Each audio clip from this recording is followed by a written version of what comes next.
ఇంట్లో ఉన్న బంగారాన్ని విడిపించి ఆ రోజు ఆన్లైన్ రేటుకే మేము కొంటాం. Sharma gold company.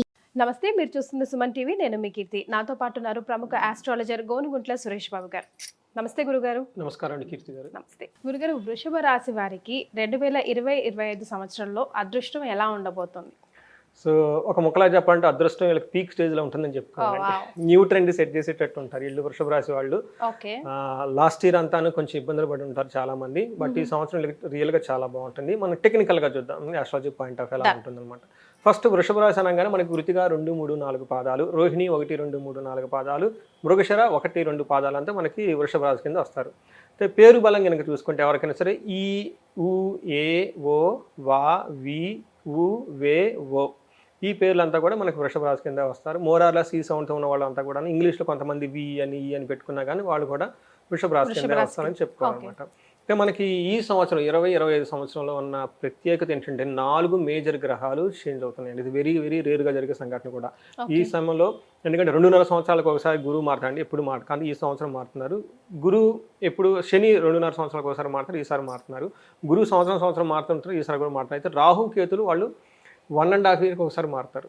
Last year వాళ్ళు మారలేదు, ఈ సంవత్సరం మారుతున్నారు. అంటే ఒక రకంగా ఆ 4 పెద్ద గ్రహాలు కూడాను ఈ 2025లో మారుతున్నారు. అందులోనూ మే మంత్లోనే 3 గ్రహాలు చేంజ్ చేస్తున్నాయి. అందులోనూ 2-3 days అటు ఇటుగా మనకి గురువు రాహుకేతులు మారుతూ ఉన్నారు. మార్చ్ ఎండ్ నుంచి 29 నుంచి వచ్చేప్పటికి శని కూడా మారుతున్నారండి. ఎప్పుడైతే శని మారుతుంటారో ఒకటి ఏంటంటేనండి, కొంతమందికి ఏళ్ళనాడు శని, అర్ధాష్టం శని ఇవన్నీ వదిలిపోయి హ్యాపీ మూమెంట్ స్టార్ట్ అవుతాయి. కొంతమందికి శని పట్టుకుంటారండి, అది పాపం వాళ్ళకి అర్థం చేసుకొని చాలా టెక్నికల్గా మూవ్ అయితే వాళ్ళకు కూడా శని ఏమి ఇబ్బంది పెట్టడండి. అందుకని చెప్పేసి ఈ సంవత్సరం రాశి ఫలాలు చూడటం ప్రతి ఒక్కరికి చాలా చాలా ఇంపార్టెంట్. మనం వృషభ రాశి కనుక చూసుకుంటే వీళ్ళకి గ్రహ సంచారం ఎలా ఉంటుంది, శని మీనంలో 29th నుంచి వచ్చేస్తున్నారండి. గురువు వచ్చేటప్పటికి వీళ్ళకి మిథున రాశిలోకి వచ్చేస్తున్నారు. రాహు కేతులు వచ్చేటప్పటికి కుంభరాశిలోను సింహరాశిలోకి వాళ్ళు ఎంటర్ అవుతున్నారు అనమాట. ఈటి ప్రభావంతో ఈ మనకి వృషభ రాశి కనుక చూసుకుంటే వాళ్ళు సింపుల్ మనకి లఘు గోచారం అని చెప్పేసి ఇందులో ఏమని చెప్తారంటే డబ్బులు చాలా విపరీతంగా వస్తాయి, విత్త సిద్ధి అంటే వీళ్ళు ఏదైనా పనికి చేస్తే ఆ పని ద్వారా డబ్బులు వచ్చేస్తాయి. It's one of the important thing అనమాట. బంగారం అవుతుంది అంటారు.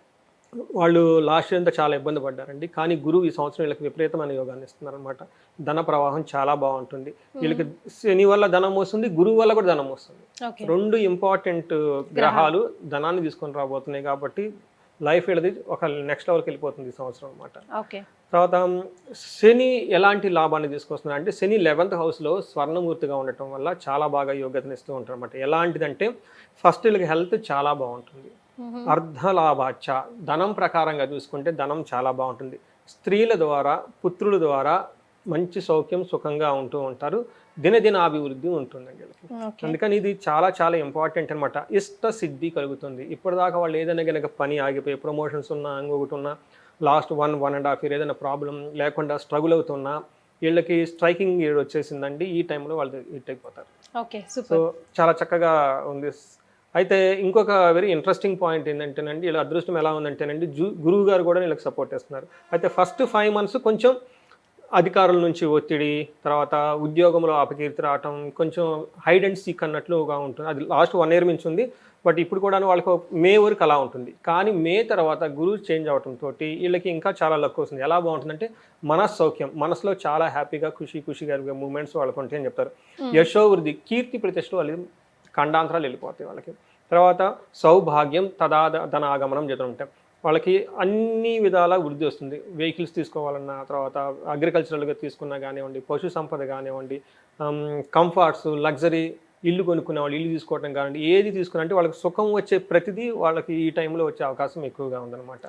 సో ఇది చాలా ఇంపార్టెంట్. తర్వాత ఈ టైంలో వీళ్ళు దాన ధర్మాలు కూడా ఎక్కువ చేస్తారు. ధర్మ వ్యయం అని చెప్తారనమాట. గుళ్ళకు కానివ్వండి, లేదంటే యోగాకు కానివ్వండి, మెడిటేషన్ కానివ్వండి, ఇట్లాంటి పుణ్యకార్యాలకు కూడా వీళ్ళు చాలా చక్కగా డబ్బులు స్పెండ్ చేసి దాని ద్వారా మళ్ళీ వీళ్ళు రిటర్న్ పొందుతారండి. సో గురువు శని ఇద్దరు వీళ్ళకి మంచి యోగ్యతను ఇస్తూ ఉన్నారండి. ఇది వెరీ వెరీ రేర్ కాంబినేషన్. ఈ రాశి వాళ్ళు ఎవరన్నా ఉంటే కనుక ఇప్పుడు దాకా పడిన కష్టాలు బాయ్.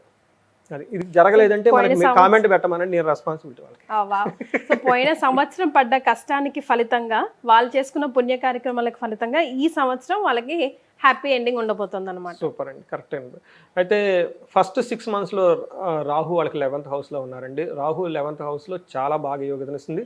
ఆ తర్వాత 10th హౌస్లో ప్రొఫెషన్ రిలేటెడ్ కూడా చాలా బాగుంటుందని చెప్పుకోవాలన్నమాట. ఫస్ట్ ఎలా ఉంటుందంటేనండి, వీళ్ళకి సపోర్టింగ్ ఇచ్చే సిస్టమ్ ఎవరైతే కనుక ఉంటారో, అది కంప్యూటర్స్ కానివ్వండి, లేదంటే ఎనీథింగ్ విచ్ సపోర్ట్స్ దెమ్ అండి, సపోర్ట్ చేసే వాళ్ళ నుంచి చాలా బాగా లాభం వచ్చేస్తుంది. తర్వాత ఎదుటి వాళ్ళు సుఖవంతంగా భోజనం చేయటం, లగ్జరీగా ఉండటం, కంఫర్టబుల్గా ఉండటం, తర్వాత లవ్లీగా డెకరేట్ చేసుకోవటం, పూలు, ఫ్లవర్స్, ఒక శోభాయమానం అంటారు చూడండి, ఒక గ్లోరియస్గా ఉంటుంది. వీళ్ళు ఎక్కడున్న వాతావరణం రాహు క్రియేట్ చేస్తున్నాడు, చాలా బెస్ట్ అండి. అయితే మనకి వీళ్ళు 18th మారటంతో ఏం చేస్తున్నారు, అనుకున్న పనులు అనుకున్న టయానికి అయిపోతాయండి. తర్వాత ఇష్టంగా భోజనం తింటారు, ఎప్పుడు సదా ఆనందం, దేహ పుష్టి ఉంటుందండి. సో డబ్బు రావటమే కాదండి, దేహంగా కానివ్వండి, మానసికంగా చాలా బాగుంటుంది. ఇలా 3 గ్రహాలు కలిసి వెరీ వెరీ రేర్ కాంబినేషను ఈ వృషభ రాశి వాళ్ళు ఎంజాయ్ చేస్తున్నారని చెప్పుకోవాలండి. ఇంకా మాటలు ఎక్కువగా పాజిటివ్ వాళ్ళ గురించి చెప్పడానికి. సో మనకి నక్షత్రం కనుక చూసుకుంటాం అనుకోండి, కృతిక, రోహిణి, మృగశిర 3 నక్షత్రాలు ఇందులో వస్తాయి అనమాట. కృతికా నక్షత్రం వాళ్ళకి చూసుకుంటే ఎవరికైనా ఫారిన్ వెళ్ళాలనుకున్న వాళ్ళకి చాలా అవకాశం చూపిస్తుంది వాళ్ళకి. డేట్స్ కనుక చూసుకుంటే ఫిబ్రవరి లోపు, తర్వాత అక్టోబర్ నుంచి ఇయర్ ఎండ్ వరకు ఈ మంత్లో వాళ్ళకి ఫారిన్ వెళ్ళాలని ట్రై చేసుకుంటే, వీసా కానీ పాస్పోర్ట్స్, అమెరికా వెళ్ళాలి, అలాంటి వాళ్ళకి చాలా లక్కీ అని చెప్పుకోవాలి. తర్వాత ఈ కృతికా నక్షత్రం సర్వజన పూజ్యం, అందరూ వీళ్ళని బాగా రెస్పెక్ట్ ఇచ్చి గౌరవిస్తూ ఉంటారు. సో తర్వాత మన రోహిణి నక్షత్రం కనుక చూసుకుంటే వీళ్ళకి ప్రమోషన్స్ వచ్చి హై పొజిషన్కి ఖచ్చితంగా వెళ్ళిపోతారండి రోహిణి నక్షత్రం వాళ్ళు. తర్వాత ధనం ఉంటుంది, వీళ్ళు ఫారిన్ వెళ్ళాలనుకునే వాళ్ళకి వీళ్ళకి చాలా ఆపర్చునిటీస్ కలిగిస్తూ ఉందన్నమాట. తర్వాత వీళ్ళకి కూడా సర్వజన పూజ్యం, అందరి నుంచి చాలా చక్కగా సపోర్ట్ అదంతా ఉంటుందన్నమాట. తర్వాత వీళ్ళకి రోహిణి నక్షత్రం వాళ్ళకి నవంబర్ డిసెంబర్ అంటే లాస్ట్ 2 monthsలో హెల్త్ కాంప్లికేషన్స్ వచ్చే అవకాశం ఎక్కువగా ఉంది. కొంచెం గుర్తుపెట్టుకోండి. అఫ్కోర్స్ ఇయర్ అంతా ఉందనుకోండి లాస్ట్లో. తర్వాత మనకి మృగశిర నక్షత్రం చూస్తుంటే వీళ్ళకి హయ్యర్ ప్రమోషన్స్ వచ్చే అవకాశం ఎక్కువగా ఉంది. వీళ్ళు ఫారిన్ వెళ్ళాలనుకున్న వాళ్ళకి ఇట్స్ అ గోల్డెన్ టైం అనుకోవాలి. వీళ్ళకి సర్వజన పూజ్యము, అందరి నుంచి చాలా మన్ననలు అవన్నీ వచ్చేసి గౌరవప్రదంగా ఉంటుంది. వీళ్ళకి హెల్త్ కాంప్లికేషన్స్ ఎప్పుడు వస్తాయంటేనండి, మార్చి నుంచి ఇయర్ ఎండ్ ఈ మధ్యలో కొంచెం హెల్త్ రిలేటెడ్ ప్రాబ్లమ్స్ ఫేస్ చేసే అవకాశం ఎక్కువగా ఉంది. బట్ మార్చ్ బిగినింగ్ ఫస్ట్లో మాత్రం హెల్తీగా చాలా బాగుంటారు అనమాట. సో ఇది వచ్చేటప్పటికి మనకి మృగశిర నక్షత్రం గురించి చెప్పుకోవాలండి. రైట్. సో వీళ్ళకి రెమెడీస్ ఏమైనా అవసరం కూడా లేదు అని అంటే పాపం ఎవరి దిష్టి తగలకుండా వాళ్ళ లక్ వాళ్ళు పెంపొందించుకోవడానికి ఏమైనా రెమెడీస్ చెప్తారా? వీళ్ళకి నేను ఇచ్చే రెమెడీ ఏమంటేనండి, ఒక్కసారి వీళ్ళు రాహుకి సంబంధించి చండీ పారాయణం కానివ్వండి, మీరు అన్నట్టు దిష్టి తగులుతుందండి. ఓవర్ నైట్లో బాగున్నా కానీ ఆ పొజిషన్ వచ్చేస్తుంది. మరే అందుకని చెప్పేసి మీరు కరెక్ట్గా చెప్పారు. అందుకని చండీ పారాయణం చేసుకున్నా కానీ, దుర్గాదేవిని పూజించినా కానీ చాలా బాగుంటుంది. అందులోనూ మేజర్ గ్రహాలకు సంబంధించి ఏం లేదు, వచ్చే పండగలన్నీ చక్కగా చేసుకుంటూ. ఓకే, బట్ ఒక్కసారి శ్రీశైలం కనుక వెళ్ళగలిగితే ఇల్లు రియల్గా చాలా బాగుంటుంది. అక్కడ చండీ హోమం అమ్మవారికి చేస్తారండి. చండీ అందులో అది సామూహికంగా చేస్తారు. అది కనుక ఒకసారి చేపించుకుంటే వీళ్ళు ఇంకా ఎలా ఉంటారంటే అండి, ఐరన్ రాడ్లకు స్ట్రాంగ్గా ఉంటారు. దేనికి ఏమంటారు, వణకరు తొణకరు అన్నట్లు ఉంటారు. మరే సో విన్నారు కదండి సురేష్ గారు చెప్పినట్టుగా, వృషభ రాశి వారికి 2020-25 మాత్రం అసలు పానకంలో పరిచిన బంగారం పరుపులాగే ఉండబోతుంది. అలాగే దిష్టి దోషం ఏదైనా తగలకుండా శ్రీశైలం వెళ్ళొస్తే బాగుంటుంది. అక్కడ చండి హోమం చేసుకోమన్నారు అని గురుగారు సూచిస్తున్నారు. అలా చేసుకోండి, అంత మంచి జరుగుతుంది. నమస్కారం గురుగారు, ధన్యవాదాలు.